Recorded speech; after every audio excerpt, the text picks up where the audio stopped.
Hi, my name is Fran Leeman, and I'm the lead pastor around here at LifeSpring. LifeSpring is a unique church, and I'm really glad that you stopped by because it gives me a chance to just tell you a little bit more about us. We're a medium-sized church. We gather on Sunday mornings at our new facilities on Wood Farm Road in Plainfield. One of the things that people often comment on when they walk into LifeSpring is just that there's a lot of friendship going on around here between people, because we don't want this to be an experience where you go to a church and attend a worship service and you walk out week after week and you're still disconnected and you still don't really know people here. So we find ways to share our lives, sometimes small ways, sometimes big ways, but it's really what makes the journey meaningful. Of course, one of the things that people usually ask about right away is our worship services. What are your worship services like? Our worship services at LifeSpring are a beautiful mixture of things. We have a great band that leads us in worship.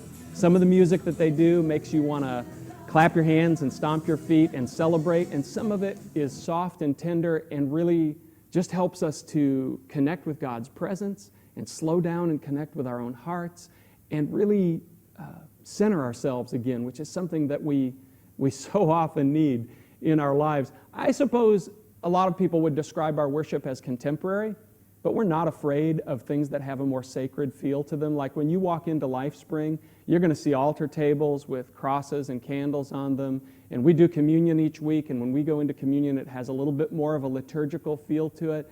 And we think those elements that have a little bit more of a sacred feel to them, they remind us that God is big and God is beautiful. And they really just help us to connect with kind of the depth of who God is in those deep places inside us. And so we're not afraid of things like that. So our worship here is an interesting mixture, and frankly, we love it. People around here love that we are this kind of unique blend of things. The preaching around here, people ask about the preaching. We just try to do two things with our preaching. One is we try to bring the Bible to life, and the other is that we try to speak to the issues of the heart, because that's what Jesus did. And oftentimes on a Sunday morning, people will say things to us like, you know, when you were speaking this morning, it felt like you were speaking right to me.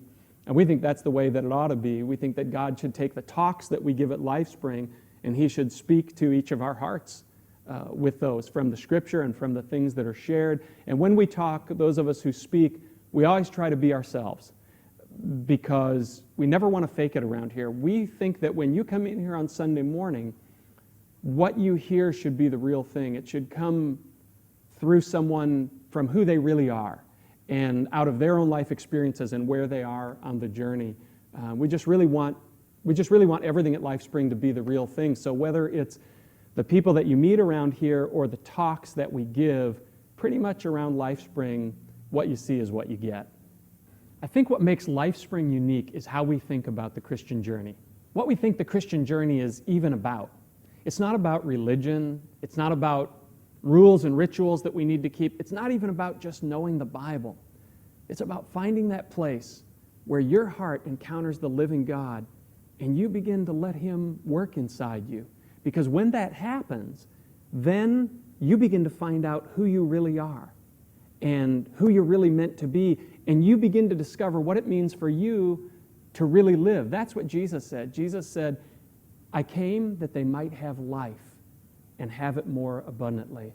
And we love life around LifeSpring. We love living life. But we also know that our culture in some ways is missing the point. Our culture in some ways is chasing the wrong thing. And if you go back to the teaching of Jesus, like in the Gospels, what you hear Jesus saying to us is that we need to pursue God in these deep places in our hearts, and we need to begin to cultivate real life and real goodness on the inside of us. And as we let that happen, and I can't completely explain that to you because it's a God thing, but as we let that happen, what happens is we start to become different people. We begin to live differently. We begin to love the people around us better. Our husbands, our wives, our kids, our friends, our neighbors. We begin to change the world around us as we live out what's being made new inside of us. But of course, that isn't how we've always lived. We've failed. All of us have blown it in so many ways. We've blown being the people that we were really supposed to be. But the good news is that God is really gracious toward us.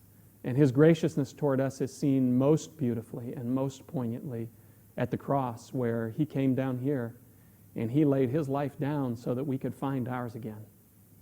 Here's the deal. There are a bunch of things going on around LifeSpring that tell you that everything I'm talking about is not just a lot of talk. You see it in the friendships and the ways that people's lives are connected around here.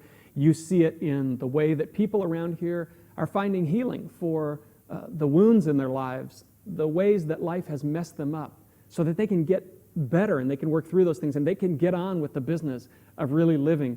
You see it in the ways that we're living out this love and this life together, like on the east side of Joliet, where we partner with a church called Iglesia Bethania in Joliet's poorest Hispanic neighborhood. We've given away millions of pounds of food down there, and we've just done all kinds of things to try to love the people and make life better. And that has just been such a joyful thing for us to really build friendships down there and be a part of that community with them. You see it in the things that we're doing, that LifeSpring people are doing on the southern peninsula of Haiti. We go down to Haiti to a remote river valley several times a year, and we've done all kinds of things to try to make life better down there. One of my favorite LifeSpring stories is how the people of LifeSpring built 2 schools and a clinic in a forgotten village in rural Haiti before they ever built themselves a church building here, which sounds to me just like the kind of thing that Jesus would do. To quote the Apostle Paul, we don't want to just talk about it. We want to be in on it. We want to do something. Our prayer is, Lord, make us the people you made us to be, and then let us be your hands and feet in this world so that we can help people, and most importantly, so that we can help people see you, the beautiful one who's at the center of this whole thing. So having said all that, my question is, are you ready to come?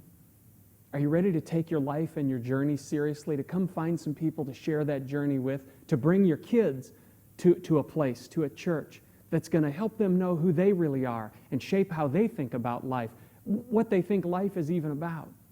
And bring your teenagers. I know a lot of times people think, teenagers and church may not go together, but I'll tell you what, our youth pastor is an amazing guy, and he's doing unbelievable things with the kids around here. So just come. We're a very relaxed community to walk into, an easy place to walk into. You're not going to feel on the spot. And we think when you come, you're going to feel right at home.